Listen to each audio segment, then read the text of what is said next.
Kiai Haji, markap atau yang kerap disapa dengan panggilan Kiai Haji Muhammad Sanusi atau Mbah Sanusi lahir pada malam Jumat 12 Rabiul Awal 1322 H atau bertepatan dengan tanggal 12 Januari tahun 1904 Masehi di Desa Windu Haji, Kuningan, Jawa Barat. Beliau merupakan putra ketiga dari 7 bersaudara, dari pasangan Kiai Haji Agus Maani bin Kiai Akinata Karya dengan ibu Nyai Asmita binti Kuwu Kiai Kauri.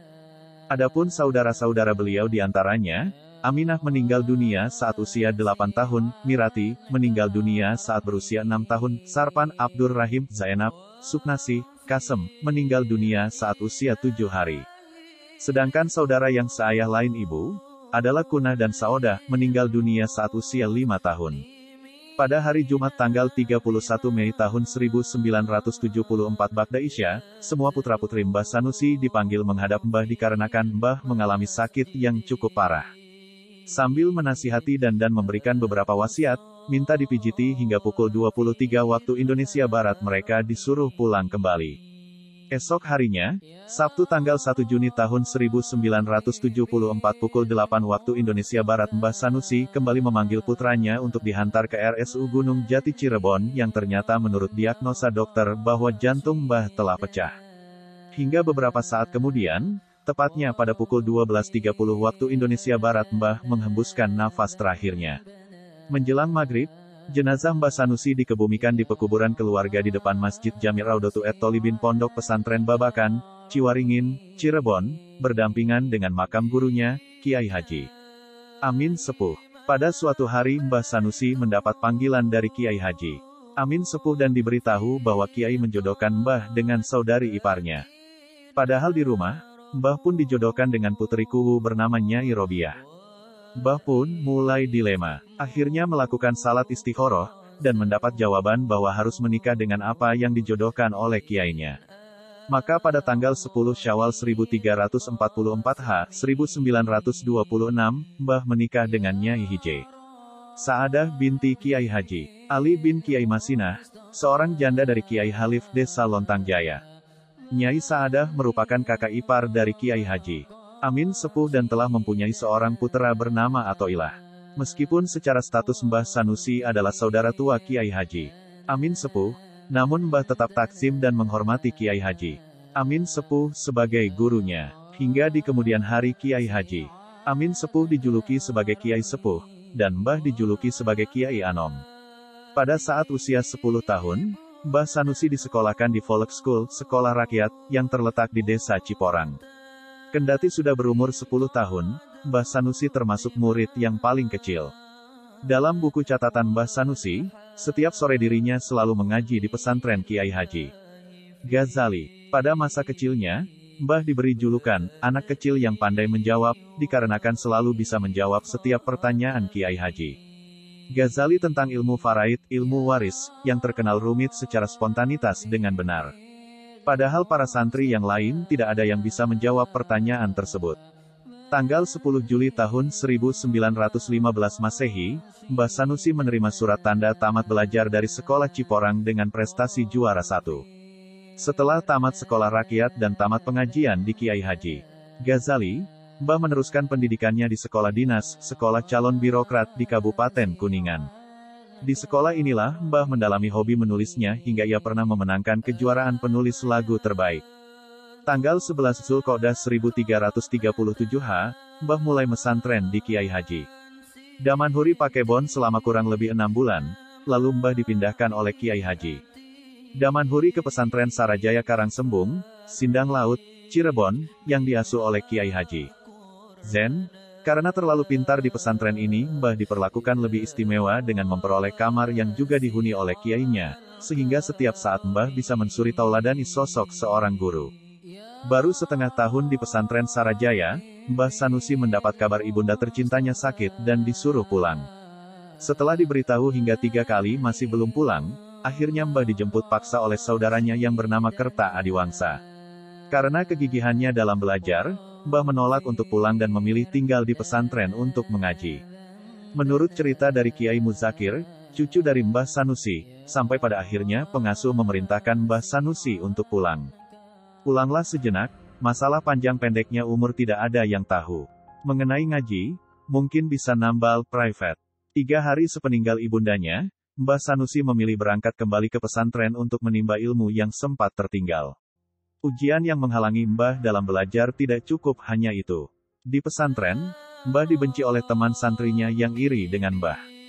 Kejahilannya selalu mengancam keselamatan Mbah. Tak hanya itu, Mbah Sanusi diberikan musibah berupa penyakit kulit yang sangat menjijikan. Kulitnya bernanah dan berbau busuk amis. Akibat itulah Mbah semakin dijauhi oleh seluruh teman-temannya. Apabila saatnya mengaji, Mbah Sanusi selalu dipisah tempatnya di bawah kolong, saat itu langgar berupa rumah panggung yang terbuat dari bilik kayu. Untuk memenuhi kebutuhan hidupnya, Mbah menjadi kaligrafer bayaran. Karya-karyanya sering dijual bahkan hingga sering mendapat orderan karena tulisan Mbah, baik Arab maupun Latin, sangat bagus sekali. Hasil uang yang didapat Mbah selalu digunakan untuk membeli kitab. Bahkan sering pula mengirimkan uang ke rumah untuk kebutuhan sekolah adiknya. Kendati secara materi telah tercukupi, Mbah selalu hidup dalam kezuhudan. Bahkan pernah suatu ketika, Mbah Sanusi makan nasi yang dicampur sedikit pasir bersih dengan tujuan menghilangkan rasa nafsu hayawani. Mbah tidak pernah mau makan sebelum ia hafal setiap mata pelajaran yang ia pelajari. Setelah cukup lama mesantren, Mbah diminta menjadi menantu oleh Kiai Ma'ruf, saudara dari Kiai Zen. Sikap tawadu dan patuhnya terhadap guru, maka Mbah hanya samina wa atona'ah. Maka pada tanggal 24 Zulhijjah 1341 secara resmi Mbah dinikahkan dengan Nyai Qanaah binti Kiai Haji Ma'ruf. Pada hari Kamis tanggal 27 Muharram 1341 Mbah berangkat lagi mesantren di Pondok Cikalong Tasikmalaya mengikuti jejak guru terdahulunya, Kiai Haji Zakaria, tentunya setelah memohon pengertian dan keikhlasan dari istri dan mertuanya. Namun, agar lebih berkonsentrasi dan lebih tumaninah dalam belajar, Mbah meminta restu dari mertua dan istrinya untuk mentalak. Hingga pada akhirnya tanggal 15 Rajab 1341 Nyai Qanaah ditalak. Rabu, 4 Syaban 1341 1922 Mbah pindah mesantren di Pondok Babakan, Ciwaringin, Cirebon, Jawa Barat. Jumlah santri saat itu masih 60 orang dengan lurah pondoknya bernama Kiai Nawawi dari Majalengka. Sementara pengasuhnya adalah Kiai Ismail, Kiai Daud, Kiai Muhammad, dan Kiai Haji Amin Sepuh. Meski sudah sebulan mondok di Babakan, Mbah mengalami tidak betah di situ. Karenanya Mbah menghadap Kiai untuk meminta nasihat. Adapun nasihatnya berupa, orang mesantren itu sama dengan orang yang bertapa.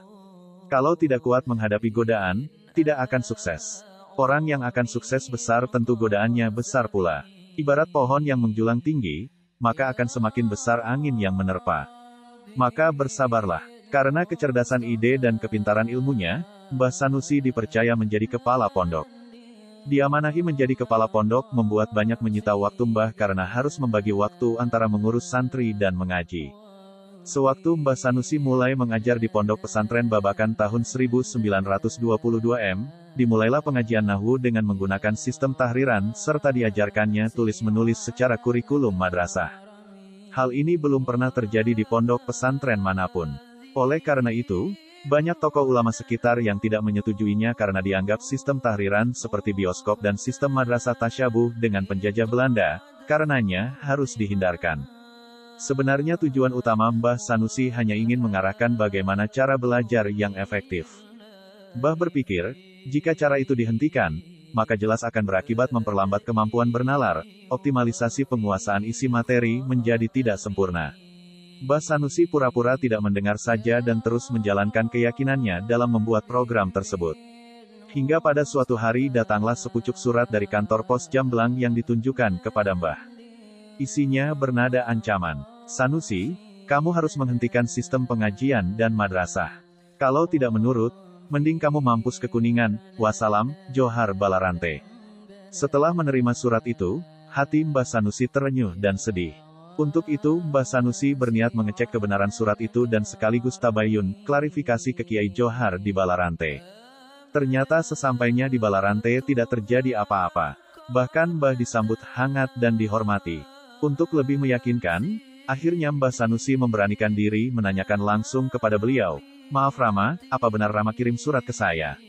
Dijawab oleh Kiai Johar, "Tidak. Apa ada surat?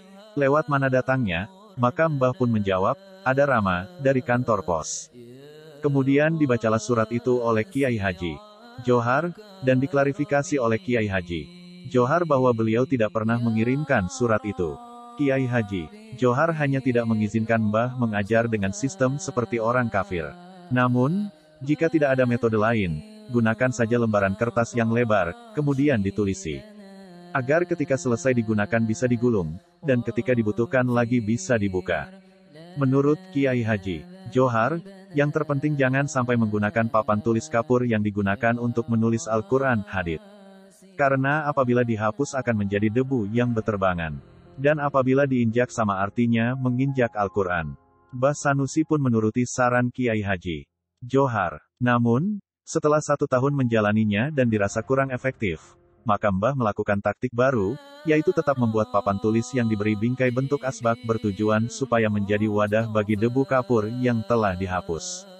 Namun demikian, Mbah Sanusi tetap tawaduk dan menghormati semua kiai sepuh meskipun banyak orang tahu bahwa karismatik Mbah lebih tinggi daripada para kiai sepuh lainnya. Sifat tawaduk Mbah yang patut disuri tauladani seperti kepada Kiai Haji Amin sepuh adik iparnya, tetap tidak berani berjalan mendahuluinya, atau sholat di depannya. Bahkan untuk hal semacam sandal pun, jika kebetulan berada di tempat yang sama, Mbah Sanusi tidak pernah berada di depan sandal Kiai Amin sepuh dikarenakan rasa takzimnya terhadap beliau. Begitulah cerita dari Kiai Ali Munir, cucu dari Mbah Sanusi yang saat ini menjadi pengasuh pesantren As-Sanusi. Pada zaman perjuangan merebut kemerdekaan, andil Mbah Sanusi sangatlah besar, terutama dalam pengadaan bidang logistik dan persenjataan. Mbah Sanusi banyak mengirim pedang panjang, bambu runcing, dan keris kepada para santinya serta pasukan Hizbullah. Tak hanya itu, Mbah juga banyak merekrut para pemuda untuk ikut berjuang melawan penjajahan.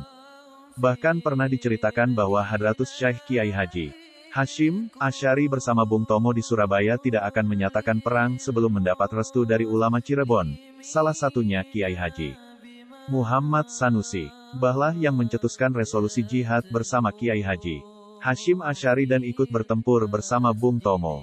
Mbah Sanusi pun sudah sering keluar masuk penjara karena hal itu. Perlakukan kurang manusiawi dilakukan para pemberontak terhadap Mbah. Pukulan dengan gagang senapan laras panjang kerap kali diterima Mbah. Akibatnya, Mbah agak sedikit condong bila berjalan. Di balik sosok Kiai Haji Muhammad Sanusi yang tegas berwibawa dan alim, ternyata Mbah adalah seorang penulis yang produktif. Terlihat dari banyaknya buku catatan yang banyak mengupas perjuangan para santri dalam meraih kemerdekaan, sejarah pesantren, hingga riwayat hidup dirinya sendiri. Mbah Sanusi merupakan seorang ulama yang pandai bersyair. Mbah Sanusi pun banyak sekali mengarang kitab dari pelbagai disiplin ilmu seperti ilmu pengetahuan sosial, ilmu falak, faraid, nahwu, sorof, fiqh, tafsir, ilmu tafsir, akhlak, maupun tasawuf.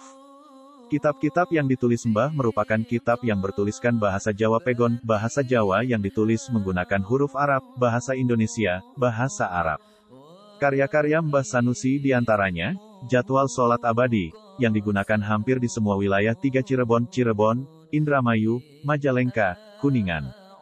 Jadwal Sholat Abadi ini dibuat pada tahun 1359 Kitabul Adab fi Durusi al-Awaliyah fi al-Akhlaqil Mardiyah, yang ditulis dalam bahasa Jawa ini berisi tentang tata krama murid terhadap guru, anak terhadap orang tua, rakyat terhadap pemerintah, tata krama orang mencari ilmu, tata krama persahabatan, pergaulan, tata krama seseorang terhadap dirinya sendiri dan masih banyak lainnya seputar adab. Tanwir al-Qulub, yang berupa syair berbahasa Jawa tentang akidah, menjelaskan tentang Ahlus Sunnah wal Jamaah, surga dan neraka, tauhid, malaikat, dan sebagainya. Syair wasiat, yang ditulis dalam bahasa Indonesia, berisi tentang tuntunan untuk mencari ilmu yang benar. Kitabu at-Tabsyiru wa at-Tahziru, berupa syair berbahasa Jawa Pegon yang mengupas kejadian-kejadian di akhirat seperti nikmat kubur, azab kubur, hisab, syafaat, haud, dan lain-lain. Bishri al-Anami bifado.ili al-Hikami as-Siyami, alamat Zahibi al-Aimati al-Arbiyatil alami. Kitab ini berbahasa Arab yang menjelaskan seputar ibadah puasa dan keutamaan-keutamaannya. Arunu Kalami fi Syiri'al Ilmi an-Nahwi bilugotil Jawiyah, yang berupa syair kitab Jurumiyah Tahriran. Kitab ini ditulis dalam bahasa Jawa tentang nahwu yang merujuk pada kitab Jurumiyah. Tazkiratul Ikhwan, yang ditulis dalam bahasa Arab, membahas seputar akidah akhlak. Babu al-Jumati wa Zuhri, yang ditulis dalam bahasa Arab, membahas seputar syarat, rukun dan sunnah sholat Jumat dan zuhur. Kitab Fasolatan, kitab ini membahas seputar doa-doa dan niat sholat wajib, panduan sholat sunnah, panduan tahlil dan lain-lain.